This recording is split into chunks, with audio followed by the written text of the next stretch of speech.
Praise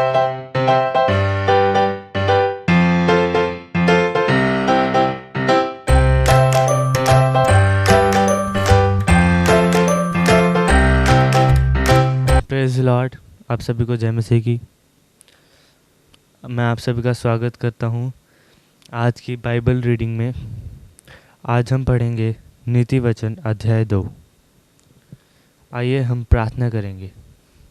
धन्यवाद करते हैं प्यारे पिता परमेश्वर, आज जब हम आपके वचन को पढ़ते हैं तो पिता परमेश्वर वह वचन हमारे जीवनों में काम करने पाए। पिता परमेश्वर हम आपके वचनों को पढ़े ही ना पिता परमेश्वर, बल्कि हम उन पर चलने भी पाए पिता परमेश्वर। धन्यवाद परमेश्वर। आप अपने वचनों को परमेश्वर हमें समझने में हमारी मदद और सहायता कीजिए पिता परमेश्वर। धन्यवाद पिता परमेश्वर। इस प्रार्थना को आपके बेटे मसीह यीशु के नाम से मांग लेते हैं, आमीन।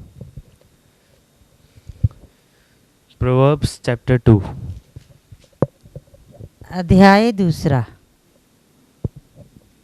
हे मेरे पुत्र, यदि तुम मेरे वचन ग्रहण करे और मेरी आज्ञाओं को अपने हृदय में रख छोड़े। My son, if you receive my words and treasure up my commandments with you, और बुद्धि की बात ध्यान से सुने और समझ की बात मन लगाकर सोचे, making your ear attentive to wisdom and inclining your heart to understanding, और प्रवीणता और समझ के लिए अति यत्न से पुकारे। yes, if you call out for insight and raise your voice for understanding, और उसको चांदी के समान ढूंढे और गुप्त धन के समान उसकी खोज में लगा रहे। if you seek it like silver and search for it as for hidden treasures, तो तू यहोवा के भय को समझेगा और परमेश्वर का ज्ञान तुझे प्राप्त होगा। then you will understand the fear of the Lord and find the knowledge of God. क्योंकि बुद्धि यहोवा ही देता है, ज्ञान और समझ की बातें उसी के मुंह से निकलती हैं। For the Lord gives wisdom, from his mouth come upon knowledge and understanding. वह सीधे लोगों के लिए खरी बुद्धि रख छोड़ता है, जो खराई से चलते हैं उनके लिए वह ढाल ठहरता है। He stores up sound wisdom for the upright. He is shield to those who walk in integrity. वह न्याय के पथों की देखभाल करता और अपने भक्तों के मार्ग की रक्षा करता है। Guarding the paths of justice and watching over the way of his saints. तब तू धर्म और न्याय और निष्पक्षता को अर्थात सब भली भली चाल को समझ सकेगा। Then you will understand righteousness and justice and equity, every God path. क्योंकि बुद्धि तो तेरे हृदय में प्रवेश करेगी और ज्ञान तुझे सुख देने वाला लगेगा। For wisdom will come into your heart and knowledge will pleasant to your soul. विवेक तुझे सुरक्षित रखेगा और समझ तेरी रक्षक होगी। Discretion will watch over you. Understanding will guard you. ताकि तुझे बुराई के मार्ग से और उल्ट फेर की बातों के कहने वालों से बचाए।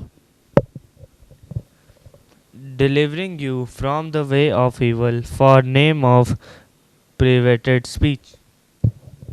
जो खराई के मार्ग को छोड़ देते हैं ताकि अंधेरे मार्ग में चले। Who forsake the paths of uprightness to walk in the ways of the darkness.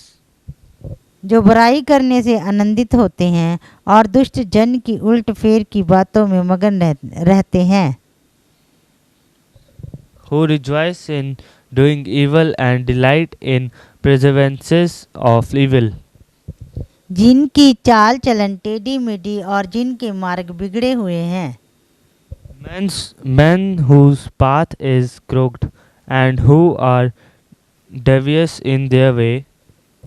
तब तू पराई स्त्री से भी बचेगा, जो चिकनी चुपड़ी बातें बोलती है। So you will be delivered from the forbidden woman for the adulteress with her smooth words. और अपनी जवानी के साथी को छोड़ देती और जो अपने परमेश्वर की वाचा को भूल जाती है। Who forsakes the companion of her youth and forgets the convent of the Lord. उसका घर मृत्यु की ढलान पर है और उसकी डगरें मरे हुओं के बीच पहुंचाती हैं। For her house sinks down to death, and her paths to the departed. जो उसके पास जाते हैं उनमें से कोई भी लौट कर नहीं आता और ना वे जीवन का मार्ग पाते हैं। None who go to her come back, nor though they remain the path of life. तू भले मनुष्यों के मार्ग में चल और धर्मियों के पथ को पकड़े रह। So you will walk in the way of the good and keep the paths of righteousness. क्योंकि धर्मी लोग देश में बसे रहेंगे और खरे लोग ही उसमें बने रहेंगे। For the upright will inhabit in the land, and those who integrity will remain in it. दुष्ट लोग देश में से नष्ट होंगे और विश्वासघाती उसमें उखाड़े जाएंगे। But the wicked will be cut off from the land, and the treacherous will be rooted out of it. Amen. आमीन। May God bless you. प्रभु आप सबको बहुत आशीष दे। जय मसीह की। Praise the Lord.